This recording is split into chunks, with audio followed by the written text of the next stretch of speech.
Então, se você chegou aqui, eu preciso que você comece a entender uma coisa.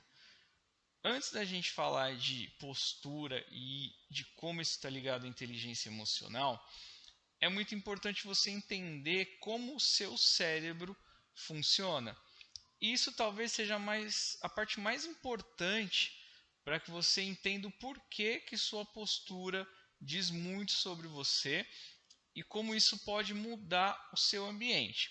Então, eu vou explicar para vocês agora um pouquinho da teoria do cérebro trino ou trieno, como alguns gostam de falar. O nosso cérebro ele é basicamente dividido em três partes principais, que funcionam interligadas e independente de si também. Ou seja, tem muitas coisas que elas fazem juntos, em conjunto, e tem muitas coisas que elas fazem de forma separada. Então, começando, eu tenho o cérebro reptiliano. O cérebro reptiliano ele é o instinto, ele é o agir, ele é o fazer. Eu costumo dizer que o cérebro reptiliano é a nossa programação de fábrica. Ele faz aquilo que é necessário para a gente sobreviver e de forma automática, tá? Então nós não temos controle muitas vezes sobre o que esse cérebro faz, como por exemplo, batimento cardíaco, respiração, piscar. Tudo isso é parte do reptiliano. Eu tenho o cérebro mamífero ou límbico, como alguns preferem dizer, que é o meu cérebro emocional. Ele é responsável pelas emoções, como o amar, o gostar. E acima deles eu tenho o meu cérebro racional, o meu pensar, o que me difere de outros mamíferos ou de outros animais que agem puramente por instinto. Só que aqui eu tenho um probleminha. O meu cérebro ele veio com uma programação de fábrica e nós, durante o nosso desenvolvimento, o nosso amadurecimento, nós vamos inserindo novas programações no cérebro, novos comportamentos. Pense dessa forma: você nasceu, saiu de fábrica com uma configuração e, de acordo com as suas experiências, você vai inserindo novas programações, novos comportamentos e vai agindo de acordo com isso. Um exemplo muito claro é medo. Se eu fizer essa pergunta para vocês agora, o medo, ele é emocional, ele é sentir ou ele é agir, ele é instintivo, ele é reptiliano? Muitos de vocês vão ficar na dúvida, e isso é normal, pelo simples motivo de que o medo é ambos. O medo ele é aprendido ou ele é herdado, é uma emoção emocional. Mas também o medo atinge o nosso instinto. Ele atinge a nossa vontade de viver, a nossa autopreservação. Então ele leva à ação. Então, muitos de vocês têm medo de falar em público, têm medo de ter uma conversa difícil, têm medo de ser o centro das atenções, de ser julgado. Tudo isso é um sentimento que também atinge o instinto de sobrevivência.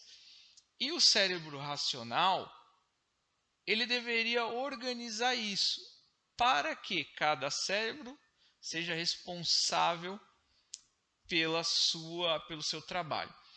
Então, por exemplo, quando você sente medo de falar em público ou medo de ter uma conversa difícil, ser o centro das atenções, de estar exposto, eu pergunto para você, qual o perigo, o risco para a sua integridade física essa situação apresenta? Nenhuma, mas o instintivo não sabe diferenciar e isso gera reações no seu corpo. Dito isso, uma coisa muito importante é: entendi, meu cérebro funciona de três formas, mas o que isso tem a ver com o meu corpo? Tem a ver que o seu corpo ele é um veículo e o seu cérebro é o motorista. Quanto melhor ele dirigir esse veículo, maior sucesso, maior assertividade você consegue na sua liderança, na sua comunicação, nas suas apresentações. Legal? Então, olha só que interessante. Eu posso transformar esse cérebro nisso, representando esses animais, eu consigo controlar de certa forma o meu corpo. Então, a partir deste momento, eu quero que vocês fiquem e relacionem esses animais com partes do seu corpo, mas também com sentimentos. Então, o touro, ele vai representar o seu instinto, tudo que é ação, tudo que você não controla, tudo que foge do seu controle, tudo que é involuntário, ok? Então, a partir deste momento, tudo que é involuntário representa o seu touro, ok? Tudo que for sentimental, emoções, ego, é representado pelo leão. Então, o leão representa os seus sentimentos, representa como você se sente, representa a sua autoconfiança, a sua autoestima, ok? E a águia representa o seu intelecto, a sua visão, a sua forma de pensar, resolver problemas e de encarar as situações. Então, marquem bem isso. O touro é seu instinto, o leão é o seu ego e a águia, por fim, é o seu intelecto, ok? Uma vez que eu pensei nisso, que você assimilou isso, como que isso vai interferir na sua postura, no seu corpo, no seu posicionamento, na sua comunicação de liderança, na sua comunicação não verbal? Então, vamos lá. O touro, ele representa a sua metade para baixo, cintura para baixo, as suas pernas, ou seja, tudo que você vai representar na frente das pessoas, você precisa ter uma base forte. Comunicação não verbal, liderança, boa postura, necessita de uma base forte. Então, eu costumo dizer que o touro, ele precisa estar domado. A melhor forma de você domar esse touro é pernas afastadas, criando uma triangulação entre os pés e a sua cintura, de uma maneira onde você crie uma base mais forte, firme enquanto fala. Por quê? Porque aqui nas pernas ocorrem muitos movimentos involuntários. Pernas e mãos é onde acontecem a maior parte dos nossos movimentos involuntários. Movimentos involuntários demonstram incerteza, insegurança, medo, vontade de fuga e principalmente ansiedade e nervosismo. Então, ter uma base forte, pernas bem firmes, vai reduzir bem este problema, ok? Então, pernas trianguladas, isso faz parte, uma base forte e evitar balançar de um lado para o outro, mexer o pezinho, evitar um andar desconcertado, ok? Base. O touro precisa estar bem domado. Uma vez que você entendeu que o seu touro precisa estar bem domado, a nossa parte é o nosso leão, o nosso ego. E é aqui onde eu entro na parte do nosso tronco, ok? Por que que o leão representa o seu ego? Se eu fizesse essa pergunta para vocês, provavelmente gera muita dúvida. E a pergunta é simples, por que o leão é o rei da floresta? O leão, ele não é o mais forte, ele não é o mais inteligente, não é o mais alto, não é o mais rápido. Entretanto, o leão ele é o mais imponente. Ele precisa ter essa imponência para defender o seu território. Então, quando algum outro animal da savana, da floresta, olha para o leão, ele pensa duas vezes antes de atacá-lo, antes de contestá-lo. Com a sua postura é a mesma coisa. Eu preciso ter um peito para fora, ombros para trás, evitar a posição de ombros caídos ou, né, o peito muito afundado para dentro. Eu tenho que ter uma posição ereta, peito para fora, ombro para trás, respirar com tranquilidade, naturalidade e usar as minhas mãos para gesticular enquanto eu falo, de uma maneira tranquila, agradável, que demonstre segurança, firmeza e credibilidade. Um peito para fora, bem alinhado, com uma coluna ereta, é sinal de autoestima e as pessoas respeitam. Imagine você agora uma pessoa que você admira, um líder nato. Observe a postura dessa pessoa, ombro para trás, peito para fora, uma boa gesticulação que acompanha o que ele fala. Depois nós temos a águia, que é o nosso intelecto. Então o nosso intelecto, a águia, ela precisa estar com o olhar na presa. A presa é o meu interlocutor, é o meu público, é minha câmera, é a pessoa para quem eu estou falando. A águia ela não pode estar olhando para o céu, senão ela não olha a caça. Então o olhar não pode ir para cima, senão a águia passa fome. A águia também não pode só ficar olhando para baixo, senão ela vai perder o objetivo de vista e vai passar fome. A águia tem que estar com o olhar na presa, tem que estar com a cabeça ereta, firme, sem ficar abaixando, sem ficar apoiando ela em nada.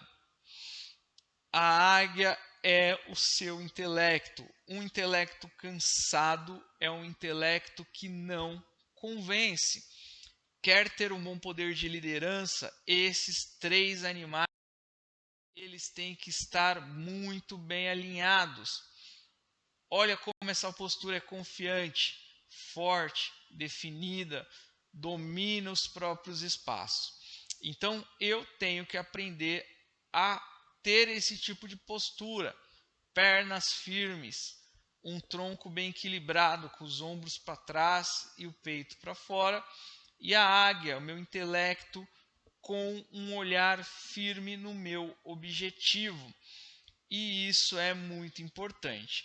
E aí vocês vão falar para mim: tudo bem, professor, eu entendi, mas como que eu faço para chegar nesse nível? Como que eu faço para conseguir ter essa postura de líder, essa postura confiante, ter essa boa comunicação verbal? Então vamos lá, eu vou passar 3 exercícios e vou deixar eles detalhados em vídeos para que vocês acompanhem. Então são 3 exercícios que vocês devem fazer, que vocês devem aprender e vocês devem manter com vocês 24 horas por dia. Ser líder não é um estado, você precisa viver a liderança, respirar a liderança, e esses 3 primeiros passos são fundamentais. Primeiro, aprenda a ficar parado, aprenda a evitar posições que te coloquem em descrédito e que mostrem a sua fragilidade. Aqui é onde entra o controle do boi, controle do nosso touro. Ele precisa estar domado. Então, eu tenho que aprender a ficar com os pés no chão, evitar posturas de fragilidade ou de corpo fechado, como braços cruzados. Eu preciso evitar gestos repetitivos com as mãos, conseguir gesticular. Eu preciso não tapar ou não colocar a mão no rosto, mostrando insegurança. Eu preciso ter uma boa expressão facial que está de acordo e demonstra a confiança que eu sinto no momento. Assista ao vídeo 1 dessa aula e você vai ter exercícios práticos para o seu dia a dia, para que você consiga aprender a ficar parado. Número 2, trabalhar o seu ego, saber em qual ambiente você se encontra e como você quer ser visto. Ou seja, se eu estou num ambiente informal, eu posso estar vestido de uma maneira informal. Se eu estou no meu ambiente corporativo, onde eu quero liderar, eu tenho que me portar como um líder. Ou seja, a minha comunicação visual também tem que estar alinhada com o meu objetivo. E não é o que eu gosto, é o que eu preciso.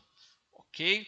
Se você quer alcançar liderança, é necessário se portar como um líder. É necessário que as pessoas entrem no ambiente e te reconheçam como líder, mesmo que você ainda não seja. Então, se comportar como um líder faz parte do processo.